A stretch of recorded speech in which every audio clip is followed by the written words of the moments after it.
Oh, so good to see you once again, my friend. Luck has been on your side, and I have some news for you. Thank you, Grand Administrator of the Court.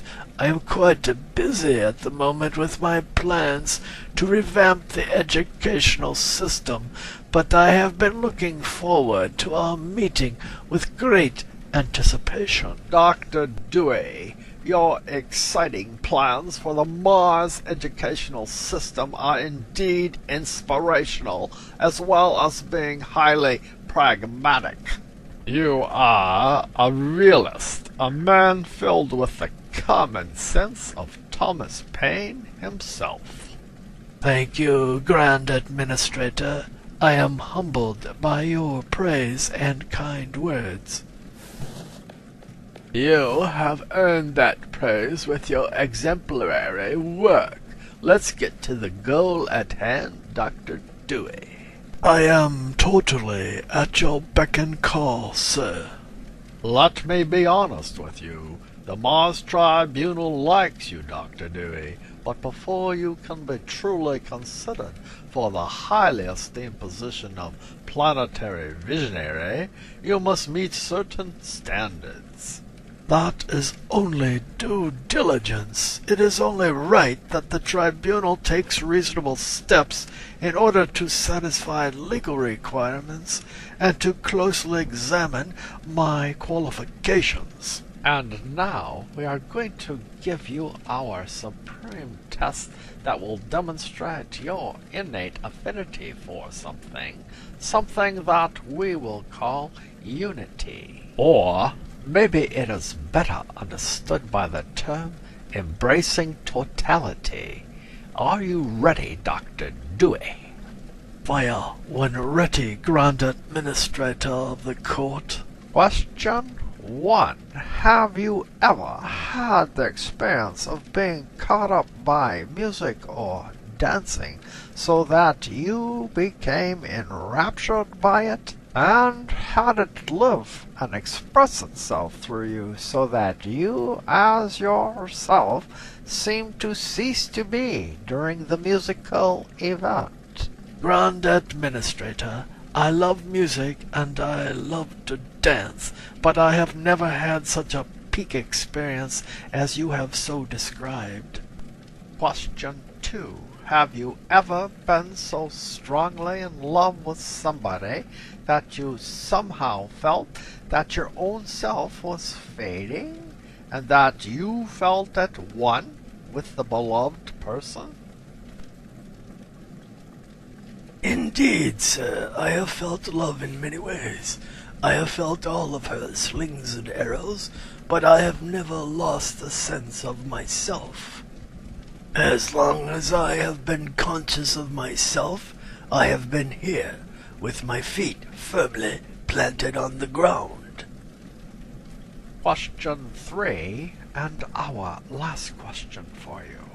Have you ever felt an enormous sense of inner authority and illumination, full of a larger force?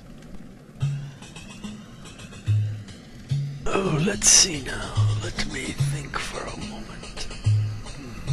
Sir, do you remember Master A.P. Eckhart, our planet's educational leader and my mentor? Yes, he was truly a great man, a great guiding light for us all to follow.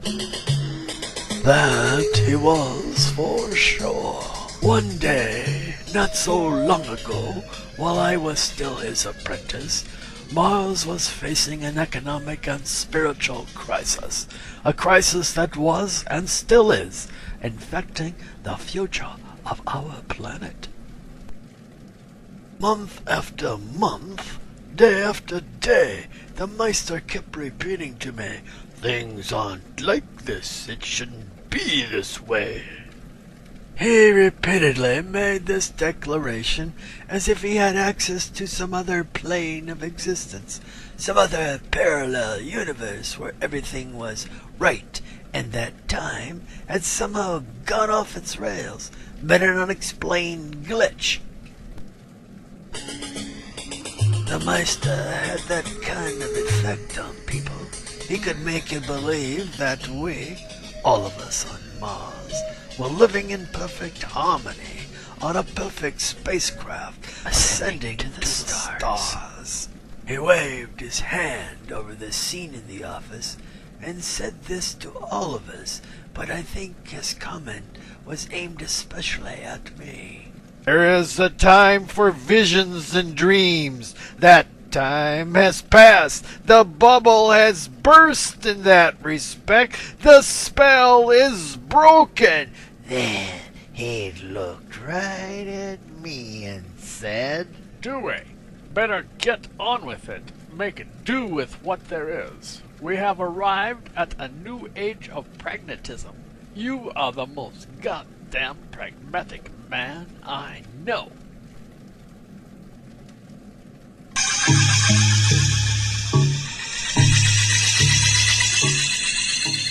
You see, sir, I am all about being pragmatic.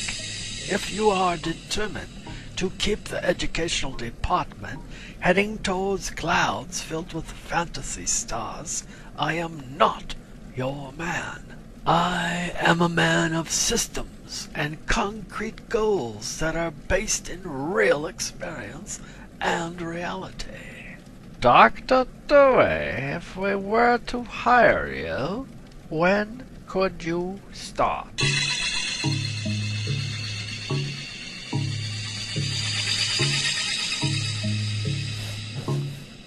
And welcome to the job, Dr. Dewey.